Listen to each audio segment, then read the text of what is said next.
Hello guys friends, इस video में हम लर्न करने वाले हैं कि ऑडिट को 6 स्टेप्स में कैसे करा जा सकता है। बहुत लोगों से इंटरव्यू में सवाल पूछा जाता है कि describe the auditing process in brief. तो हम 6 स्टेप्स में देखेंगे कि ऑडिट को प्रैक्टिकली कैसे करा जाता है, which will be very useful for your interviews and also for your learning कि कैसे हम अपने माइंड में ऑडिट की प्रोसेस को 6 स्टेप्स में बाइफरकेट कर सकते हैं। So let's start the video quickly and understand how audit is done practically. So guys, this is the flow of audit जिसमें हम practically देखेंगे 6 स्टेप्स में कैसे ऑडिट करा जाता है। स्टेप नंबर 1, सबसे पहले we'll understand the business activity, यानी कि कंपनी में काम कैसे होता है, क्या प्रोसेस है। सबसे पहले स्टेप 1 पे हम वो अंडरस्टैंड करेंगे कि भाई कंपनी में काम किस तरीके से होता है, पहले तो हमको वो समझाओ। और इसी को हम प्यार से वॉक थ्रू भी बोल देते हैं, वॉक थ्रू एनालिसिस, यानी कि हम समझेंगे कि काम कैसे होता है। This is step number 1। Step number 2 में हम ये समझेंगे कि भाई कंपनी में क्या कंट्रोल एनवायरनमेंट है और क्या उसमें रिस्क अटैच्ड है। यहां पे लिखा हुआ है रोम, यानी कि रिस्क ऑफ मटेरियल मिसस्टेटमेंट। पहले हमने समझा कि भाई कंपनी में काम कैसे होता है, और दूसरे स्टेप पे हम समझेंगे कि भाई कंपनी में क्या कंट्रोल एनवायरनमेंट है, यानी कि किस टाइप के कंट्रोल्स वहां पे लगे हुए हैं और उनमें क्या रिस्क है, हर एरिया में क्या रिस्क ऑफ मटेरियल मिसस्टेटमेंट है, ये हम समझते हैं स्टेप नंबर 2 पे। और यहां पे जो डॉक्यूमेंट बनता है उसको हम प्यार से बोलते हैं रिस्क कंट्रोल मैट्रिक्स। ये आपने सुना होगा, आरसीएम। रिस्क कंट्रोल मैट्रिक्स और कुछ नहीं होता, उसमें बस ये लिखा होता है कंपनी में क्या क्या रिस्क है और उन रिस्क को मिटिगेट करने के लिए किस टाइप से कंट्रोल्स हमने बना रखे हैं। राइट। स्टेप नंबर 3 पे फिर हम करते हैं उन कंट्रोल्स की चेकिंग, जिसको हम प्यार से बोलते हैं कंट्रोल टेस्टिंग।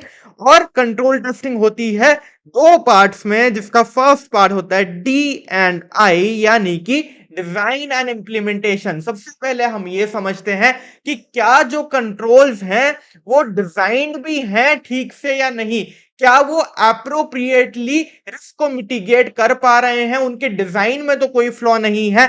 सबसे पहले हम ये समझते हैं और उसके बाद हम करते हैं ऑपरेटिंग इफेक्टिवनेस टेस्टिंग, यानी कि क्या जो कंट्रोल्स कंपनी में डिजाइन है वो ठीक से चल भी रहे हैं या नहीं। ये होती है आपकी कंट्रोल टेस्टिंग स्टेप नंबर 3 पे।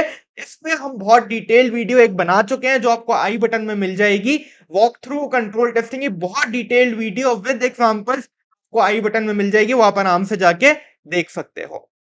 राइट। अब आते हैं स्टेप नंबर 4 पे, यानी कि कंट्रोल टेस्टिंग के बाद क्या होगा सर। कंट्रोल टेस्टिंग के बाद हम ये देखेंगे कि कंपनी में अगर कंट्रोल्स ठीक से चल रहे हैं तो हमको हमारी सब्सटैंटिव टेस्टिंग, यानी कि जो हमारी मेन टेस्टिंग होने वाली है, जो ऑडिटर करने वाला है, उसका एक्सटेंट क्या रखना है। सब्सटैंटिव टेस्टिंग का एक्सटेंट क्या रहेगा, इसको प्यार से हम बोल देते हैं सैंपल साइज, यानी कि कितने हम सैंपल्स निकालने वाले हैं हमारी सब्सटैंटिव टेस्टिंग के लिए, वो डिपेंड करेगा कंट्रोल टेस्टिंग के रिजल्ट्स पे। अगर कंट्रोल्स अच्छे हैं कंपनी में तो आप ही बताइए सैंपल्स कम निकलेंगे या ज्यादा। अगर कंट्रोल्स अच्छे हैं तो सैंपल्स निकलेंगे कम, और अगर कंट्रोल्स बेकार हैं तो सैंपल्स निकलेंगे ज्यादा, यानी कि there is an inverse relationship between the extent substantive testing and the results of control testing. Right. तो ब्रीफ में मैंने आपको बताया स्टेप नंबर 4 पे होगी हमारी सब्सटैंटिव टेस्टिंग एक्सटेंट डिसाइड, यानी कि सैंपल साइज डिटरमिन होगा यहां पे। अब आते हैं स्टेप नंबर 5 पे, जो कि हमारी सबसे इंपॉर्टेंट टेस्टिंग, जो आप हर वर्क पेपर बनाओगे एरिया वाइज, चाहे वो कैश एंड बैंक हो, ऑपरेटिंग एक्सपेंस हो, फिक्स्ड एसेट्स हो।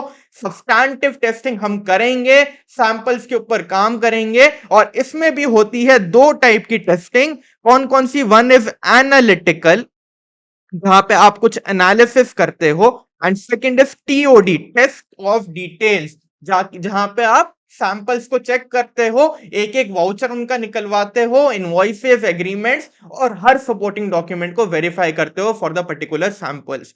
ये होती है आपकी स्टेप नंबर 5 पे, which is the most important.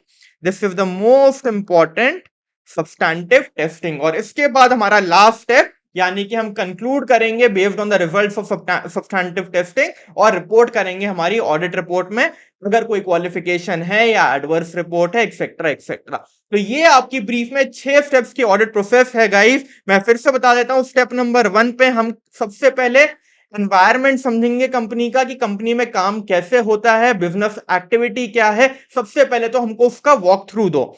Second पे हम कंट्रोल एनवायरनमेंट समझेंगे कि कंपनी में किस टाइप के कंट्रोल्स लगे हुए हैं, क्या वहां पे रिस्क है, हमको रिस्क कंट्रोल मैट्रिक्स दिखाओ, राइट। स्टेप नंबर 3 पे हम अब कंट्रोल की चेकिंग करेंगे, कंट्रोल टेस्टिंग करेंगे bye checking the design and implementation and operating effectiveness of controls.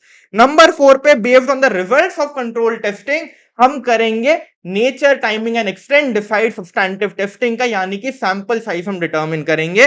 Number 5 हम सब्सटैंटिव टेस्टिंग करेंगे by doing the analytical testing and test of details. और नंबर 6 पे हम रिपोर्ट करेंगे हमारे रिजल्ट्स के बेसिस पे, सब्सटैंटिव टेस्टिंग के रिजल्ट्स के बेसिस पे, कि हमारी ऑडिट रिपोर्ट क्या होनी चाहिए। ये है ऑडिट का क्रक्स, ऑडिट का सार, सब कुछ आपका 6 स्टेप्स में जो आप इजीली इंटरव्यूज में बता सकते हो। This is the crux of audit. So guys, ये था ऑडिट का क्रक्स जिसको आप इंटरव्यूज में इजीली बता सकते हो। टॉप फर्म्स में, बिग फोर्स में कैसे 6 स्टेप्स में ऑडिट होता है।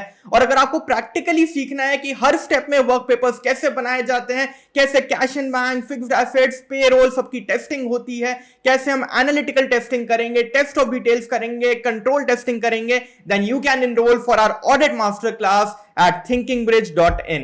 Right guys, if you like the video, do subscribe and like to the channel. I'll see you in the next video.